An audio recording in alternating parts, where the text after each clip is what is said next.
il y a un désespoir. Ndenge M23 est affaibli, Bozana IDT. Ils sont tous dépassés à l'extrême.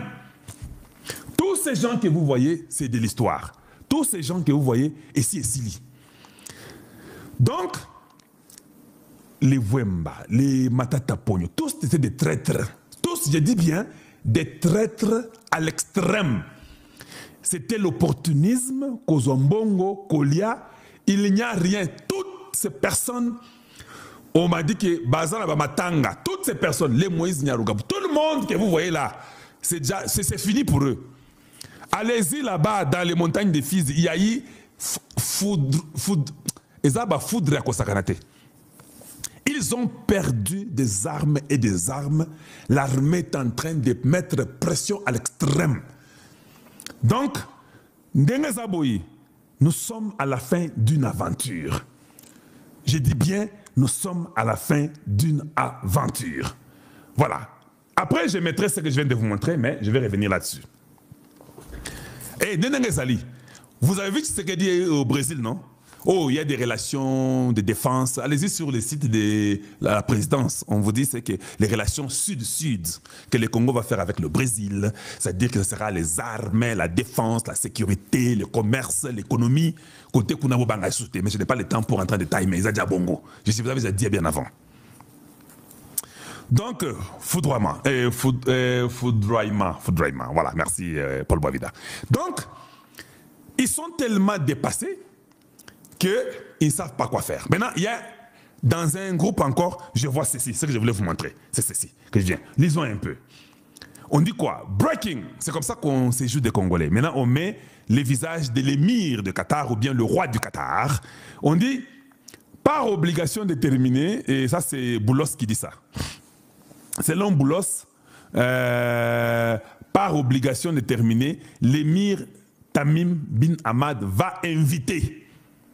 Tu vois, non? Donc, l'émir va inviter cette semaine en urgence au Qatar le cardinal Ambongo, Joseph Kabila, Moïse Katumbi et Corneille Nangaa pour finaliser les processus de Doha. Objectif, parvenir à un accord de paix global et inclusif. Voilà, donc. Maintenant, ce que moi j'ai fait, c'est comme ça, il faut toujours réfléchir. Nous réfléchissons avec vous ensemble. Il y a, ok, d'accord. Si cela est vrai, alors... rapidement, je me dis, est-ce que je peux aller dans l'étude des Boulos? C'est comme ça que vous faites tout. Tout ce que vous faites sur la terre, vous ne pouvez qu'être souple à faire cela. Je vais mettre ça pour vous ici, @US. Non, là, ça ne va pas passer bien. Attendez. Par ici. @US.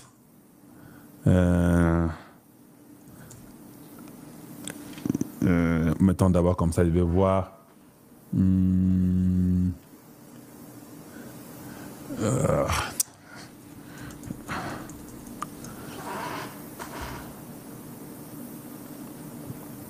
Voilà, j'ai ouvert les comptes de Boulos. Si vous êtes avec moi, je mets ça pour vous. C'est comme ça que vous faites les analyses. D'abord, je vous ai montré ça. Donc, il y a deux personnes que nous allons investiguer, n'est-ce pas? Les deux personnes, ça sera Boulos, parce qu'on dit que selon Boulos, advisor, affaires tout ça africaines et consorts, par obligation déterminée, ça c'est Boulos qui dit, l'émir va inviter cette semaine en urgence au Qatar le cardinal Ambongo, Joseph Kabila, Katumbi et Corneille Nangaa pour finaliser les processus de Doha. Objectif, parvenir à un accord de paix global inclusif. Donc, Namutu Nabango, Magamboko, dialogue, il faut venir, ils seront impliqués aussi, il y aura un dialogue, on va causer au Qatar. Donc, encore un autre tweet ou bien message, il y a des espoirs qu'on donne au peuple congolais ou bien dans le monde. Et puis on dit épisode final de Doha. On met leur visage, les Ambongo, tout le monde là-bas. Ça, vous ne pouvez pas manger ça. Parce que il faut leur permettre Balamba Balia, Maintenant, qu'est-ce que moi j'ai fait? En tant que Congolais de la bonne qualité, que j'aime parler au peuple congolais, je vous montre comment j'ai réfléchi. Je dis, bon, je pars d'abord sur l'étude des Boulos. Je regarde, il y a 18 heures, Boulos a parlé de ce que je viens de vous dire, de l'accord là qu'on a signé hier à 19 h. quand je regarde partout, je vois, il y a 19h, Boulos parle toujours du Rwanda, Congo, Togo, tout ça, médiateur, tout ce que je vais vous lire ça, c'est pas compliqué, j'ai pas le temps. Tout ça pour l'agrément qui est venu. Et l'agrément en question est là, c'est ce que j'ai ouvert pour vous. Cet agrément, c'est la déclaration ici qui est là-bas, c'est ça. Donc, c'est ce qu'il met là-bas. Maintenant, je regarde, directement, nous sommes le 6 novembre. Cela veut dire que le message qu'on nous donne, je vais faire ceci, je devais faire ceci pour que tout le monde puisse voir, je pense que c'est ça. Donc, je suis allé chez Boulos. Chez Boulos, quand je suis arrivé, il y a 18 heures, c'est la déclaration qui a été signée hier que je vais vous parler. Cette déclaration, elle est ici que Boulos parle, où il parle du Rwandais, il y a 18h, 19h avec tout ça. Mais quand moi je regarde la déclaration, là c'est celle que j'ai mise ici pour vous en français. Ici c'était en anglais, nous sommes dans la boîte de Boulos. Quand j'essaie de vérifier, je me rends compte que en dehors de ça, de ce que Boulos a dit, si vous regardez, nous sommes déjà les 6. Donc, cette information qu'on vous donne ici n'est pas une vraie information, selon Boulos. Parce qu'on me dit que ça, c'est Boulos, par obligation déterminée. L'émir, lui, va inviter ces personnes ici. Donc, pour Boulos, déjà, j'ai fait ce qu'on appelle ruling out. Donc, c'est faux. Boulos n'a pas dit ça. C'est une fausse information. Tout est au Cana. Alors, je n'ai pas fini là. Je dois rentrer en dehors de ce qu'on parle de Boulos. Je suis maintenant, en dehors de ce qu'on parle de Boulos, je suis maintenant parti moi-même sur Tamim bin Hamad, celui qui est l'émir de Qatar, pour voir peut-être que Boulos n'a pas écrit ça. Peut-être c'est Tamim bin Hamad qui a écrit ça. Alors je pars sur le compte de Tamim, pas Tamim bin Hamad, qui est l'émir de Qatar. J'arrive, il y a 4 jours, c'est le dernier tweet qu'il a mis. 4 jours. Vous pouvez voir là-bas, au-dessus, c'est 4 jours. Oh, il parle seulement de son truc social que tout le monde a vu quand il était au Qatar. Donc, j'ai compris déjà que c'était faux. C'était un mauvais message de désespoir. Il y a le quota. Est-ce que Bomoni, vous comprenez comment on peut facilement arrêter un menteur, un voleur? C'est comme ça que moi j'ai fait. Alors, quand je viens, je peux ne pas vous montrer ça parce que ça me prend beaucoup de temps. Hein. On est déjà à la 40e minute, 46e minute. Je peux ne pas vous montrer ça. Je peux seulement venir vous dire, bien aimé, oh, tu es Lukuta, oh, c'est Lukuta. Ngana le baga bongo pambate. Nazo le baga Lukuta parce que je dois dire Lukuta te. J'ai dit ça, c'est par rapport à ce que j'ai fait comme investigation et analyse. C'est pourquoi je suis un analyste politique. Maintenant, pouvez-vous aimer la vidéo? Voilà que j'ai fait le travail que vous deviez faire. Aimez la vidéo, partagez, faites que celle-ci arrive à un plus grand nombre. Et merci pour ceux qui me donnent des roses, tous ceux qui tapotent, comprennent que Kalonji, à Starba Media, Pambate, venir comme ça sentimentalement, raconter des choses. J'ai fait mes analyses, je vérifie. Alors quand je viens, je peux ne pas vous montrer tout ce que je vous ai montré là. Mais quand j'arrive, je commence à parler, je sais que ce que je dis là est vrai. Je peux seulement dire que non, c'est faux. Tamim bin Hamad n'a pas dit ça. Kalonji qui t'a dit ça. Non, j'avais déjà vérifié. Vous avez compris. C'est juste, je vous fais entrer dans l'esprit de comment analyser et comment arrêter les voleurs et comment savoir la température du camp opposé. Donc maintenant, vous comprenez que camp opposé, Abandio boit que les binobilo quoi Lukuta. Moi, je tue tout ça. Je veux dire que moi seul là, je peux déjà contrôler tout ce qui est du média ou du numérique des ennemis de la République. Seul, je peux le faire. Mais des fois, on n'a pas assez de temps pour se concentrer à tout le monde qui est dans le camp de l'ennemi. Je peux faire ça et c'est comme ça que je suis. J'ai 3 cerveaux et demi, j'ai une rapidité d'avance. Je peux contrôler, mais ce n'est pas, je n'ai pas assez de temps, j'ai autre chose à faire. C'est ça que je demanderai aux journalistes du camp du pouvoir ou aux communicateurs du camp du pouvoir de commencer à réfléchir comme ça. Si vous faites ça, vous aiderez beaucoup de Congolais. Et ça va marcher pour nous tous. Et on va vite éteindre ces ennemis-là. Alors, ces ennemis vont commencer à parler que Makambwa Foufou, Makambwa Bassi, Makambwa Bamibali, Makambwa Kotonga Batou, c'est comme ça qu'ils vont, parce qu'ils ne pourront pas tenir dans les médias. Nous allons les démanteler rapidement comme Bango Baza habitué dans mensonge. Et c'est comme ça que nous devons, tous Congolais de bonne qualité, et c'est ça la vérité. Bien aimé, pouvez-vous maintenant tapoter? J'attends que vous puissiez tapoter, que vous puissiez aimer, partager, et je vais continuer. Ça sera bénéfique et c'est très bien aujourd'hui parce que c'est ça que je pensais qu'on a utilisé dans la méthode WANA. Je vais en arriver à la signature de Washington. Et puis on va aussi parler, et je vous dirai pourquoi je pense que c'est bon. C'est comme ça que moi je suis. J'ai déjà réfléchi là-dessus. J'ai fait des analyses, et puis je viens de dire non, c'est bon, parce que. Voilà, donc, je suis content. Pouvez-vous quand même m'aimer, Binopé? Il faut quand même m'aimer. Voilà, ça, Eza Penza court. Ou Eza médiaté, ou Ekomi cours du soir. Voilà, c'est ce que nous faisons. Ou Eza cours du soir, au Pessa. Et puis vous sentez que non, mais avant que je continue, je vais prendre maintenant un petit morceau que je vais insérer dans ce que je dis parce que je n'ai pas assez de temps. On dit les Ouazalendo poursuivent actuellement leur patrouille, tandis que les terroristes du M23, pris dans une embuscade, ce matin sur l'axe Bungé, Kirambo, Louléré, dans le territoire de Calais. Est-ce que Calais ici est Koyi? Nous sommes déjà là-bas, nous sommes déjà à Calais. Calais, c'est entre vraiment le nord et le sud Kivu, si vous voulez bien comprendre. Quand vous descendez de Walikale, vous descendez, vous êtes à Calais, Calais, vous êtes déjà dans le sud Kivu. Mais c'est un endroit où Kamer avait dit qu'ici est Koyaki. Nous sommes déjà là-bas, province du sud Kivu, ont subi de lourdes pertes en hommes et en matériel. Ceux qui ont réussi à s'échapper sont actuellement en débandade. Et je suis très content que notre peuple est en train de faire un bon travail et j'encourage les Congolais de continuer parce que Dowa, Bango Bakolokotaga, la poudre, voilà, on est là-bas, ça c'est notre armée.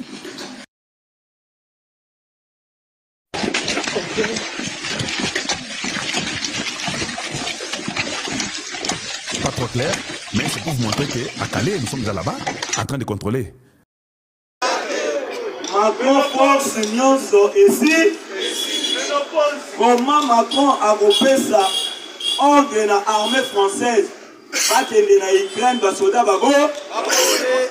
Obekela na fati beto.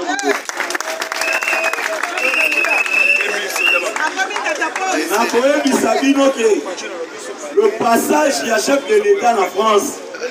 Et Bisaki Bino a le chef de l'État qui est là pour Kunda Batumisa en France. Akenda Kokunda Basango Akenda Kokunda Paul Kagame na Macron Yemoko. Il devait se vivre. Parce que la mission, il y a parti social, c'est la France. Parce qu'il y a directement la France, parce qu'il y a parti à Kenya. Et sa mission, va faire ça qui va pour que Congo ait ça M23 Makamunyo Sobalingi. Mais mission, on a le chef de l'État accueilli pour boucher Yango. La carte à France. Et c'est un chef de l'État qui a en France. La Gobet de la Bino, après passage à chef de l'État, Makamoni n'est pas pour le moment. La ministre Oyo, Conseil à droit de l'homme, et suite décision, Yakoya Kosalaba enquête na SDACO. Il peut se vivre. La Conseil à droit de l'homme, battu enquêteur, battu un Allemand des Occidentaux. Allemand, ceux qui n'ont pas le français, il va français. Pour le moment, la nation Sabino qui m'a pas combien puissant. Alors, il va français, parce que allemand, dans le pays néerlandais. Merci. Les Sikoyo, parce que des Africains, parce que Béninois Moko, na Togolais Moko. Maintenant, on va créer, parce qu'il va composer l'équipe, il faut aller à Congo. Date. Le gouvernement congolais est ici, Bango, Mukolo, Binomoko, Monique, Rosa, pour ça la ligne. Mais, à la grande surprise, les États-Unis assurent que l'enquêteur n'est pas cette équipe pour un il ne peut se vivre. Et c'est bon se souvenir que l'enquêteur américain va corrompre Bango.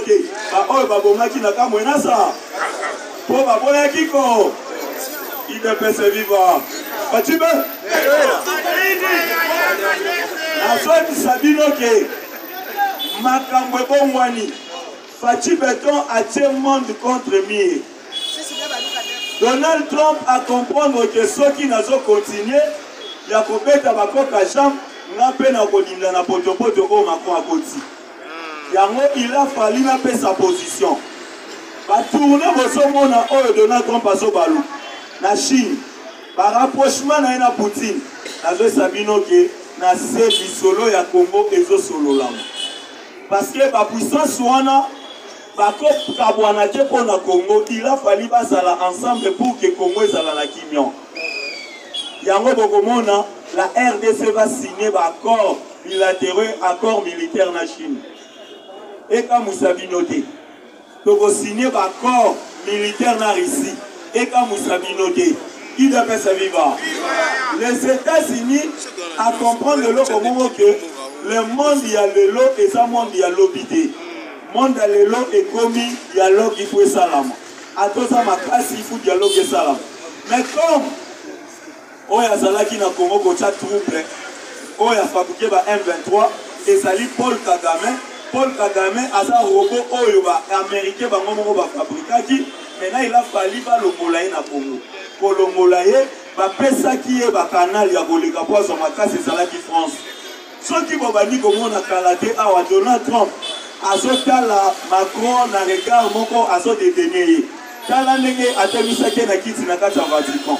Tala ndenge yambaki bango na Maison Blanche atie makomo kusuka. Cela signifie que kosilisa Europe pour que Congo est au Guama.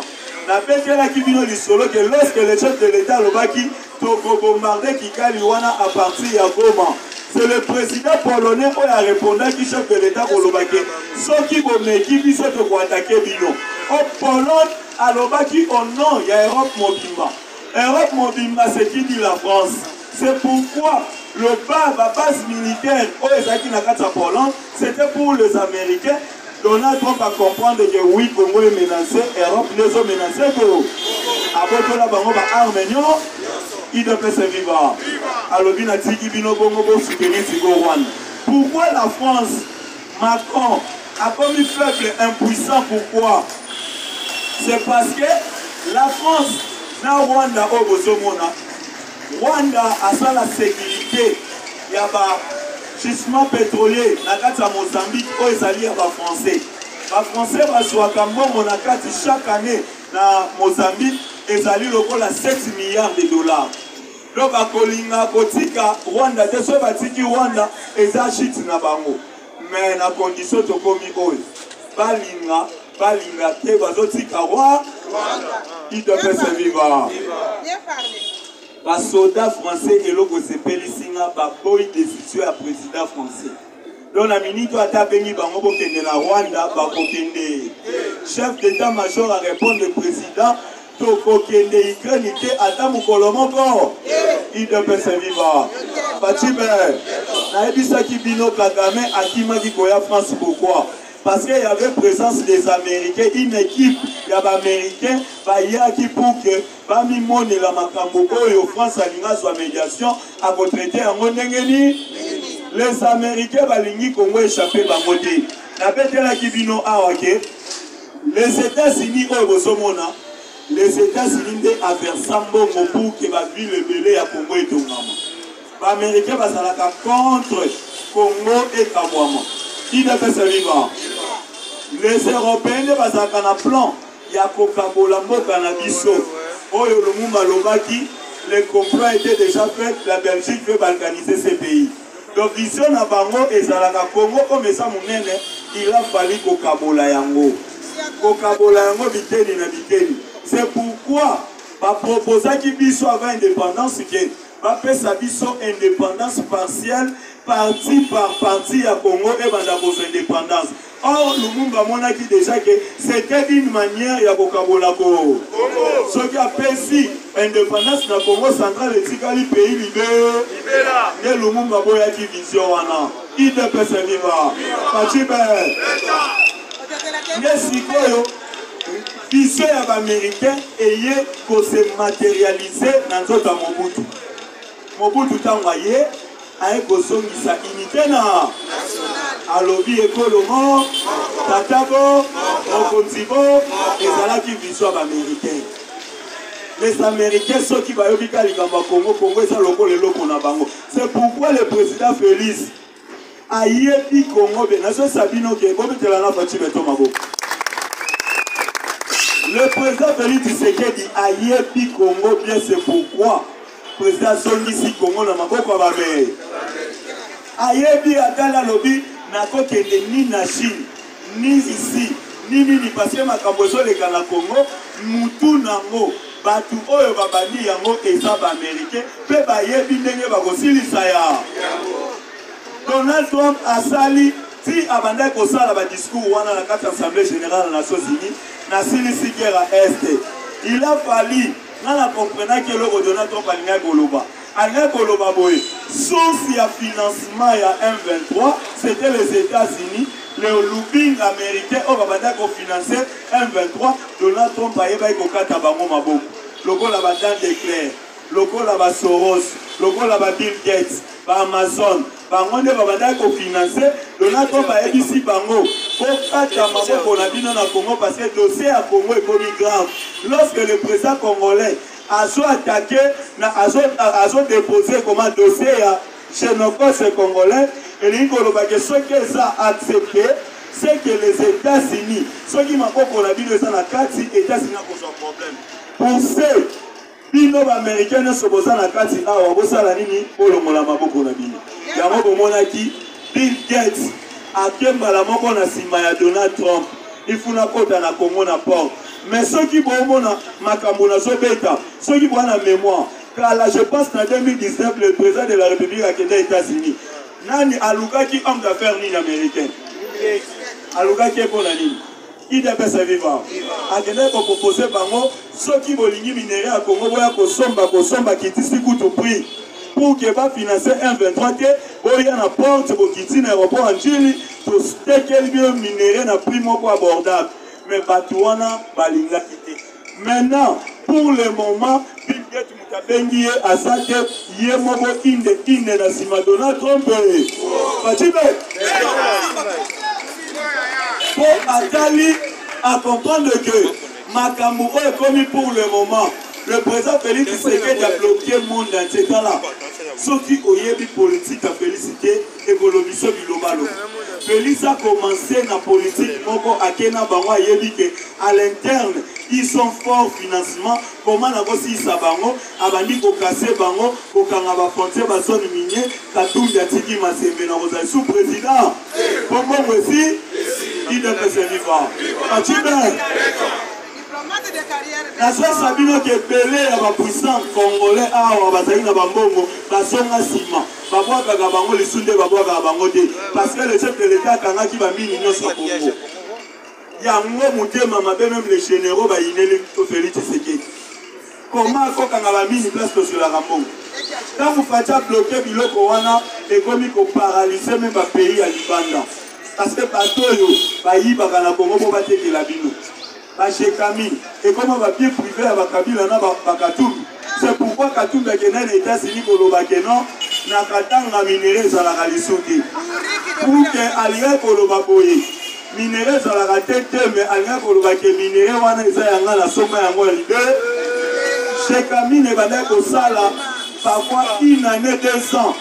Katumbi azo soignant soko ezobi makuna a komi côté que la Chekamine minéré na yemoko il devait se vivre Fati Beta tala lobi makambo oyo kosala malisusu te na Congo a récupérer babiloko wana ezomi na maboko ya l'État congolais lelo oyo monde entier ningani maintenant badongolo misu oyo babanda kosala affaire na bango na makila ba congolais il faut financer un 23 yiba aya kopesa biso akopesa bino ke note kango wa awa to sali to cartographier to sali to structurer minéré donc minéré na biso jamais ekoki côté kama sans oyo décision euti na Congo accord ya Congo nde kosala ke minéré na biso ete kama donc tangu to sali yango bongo chez Oyo, il y a constructuré minéré.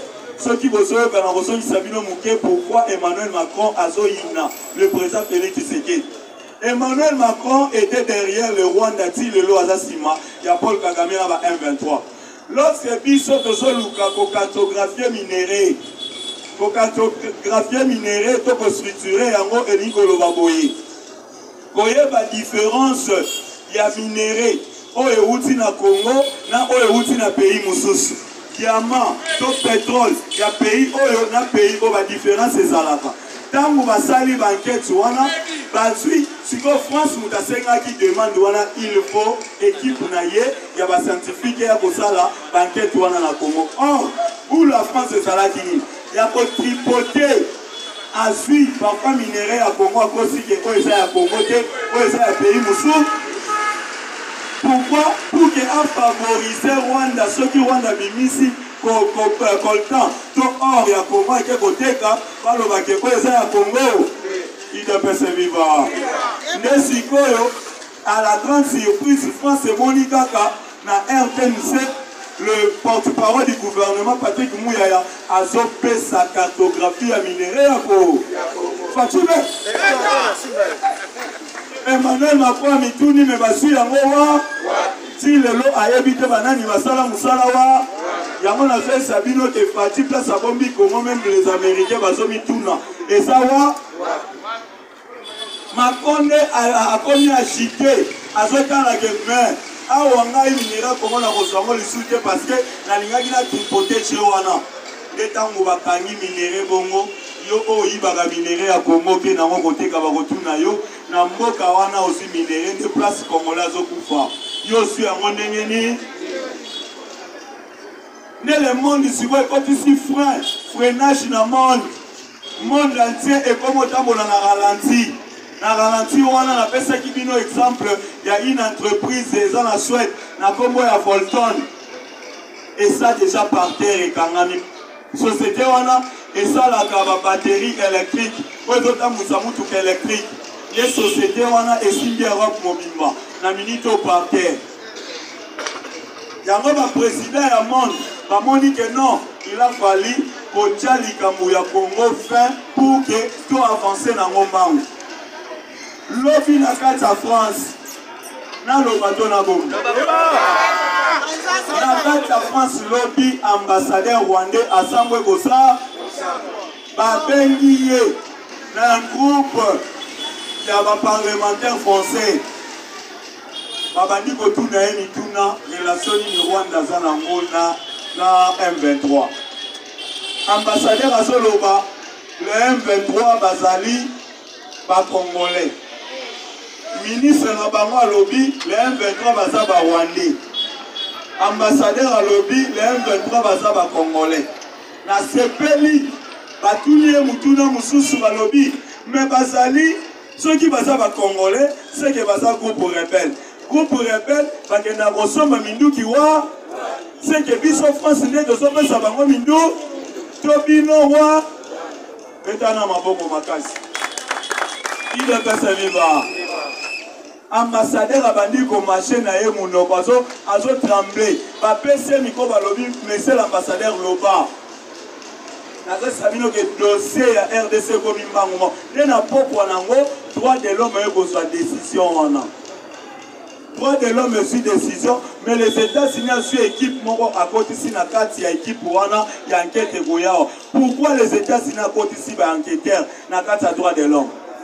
C'est parce que Aligny Makambo Congo ici, les Américains, parce que premier pays, les États-Unis, premier pays qui a voté à Bisso, dans la carte de l'Assemblée générale des Nations Unies pour que tout soit poste à vice-président. C'était les États-Unis là. Nazo Sabino que carte Oyo, Fatia Bettina Donald Trump. Le lot Fatia qui dit l'Égypte. Égypte ailleurs, après sa Bisso force. Toya Tokundana rebelle.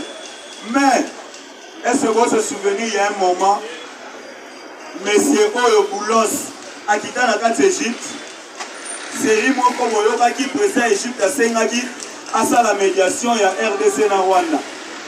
Et Boulos n'est pas quoi, à travailler contre vision, il y a président Trump. Oyo Loba qui dit Loba Lobawana, il faut traiter les causes profondes. Kabila c'est influent. Tant que l'on dit que Congo allait à Kangi, la mort de condamné Kabila mort. Quand on a dit ça, on a influence naïe, on a dit bien. Qui devait se vivre? Fatime. Quand il a quitté l'Égypte, il savait déjà que la relation qui existe entre l'Égypte et le Congo est la relation Moko Yakala.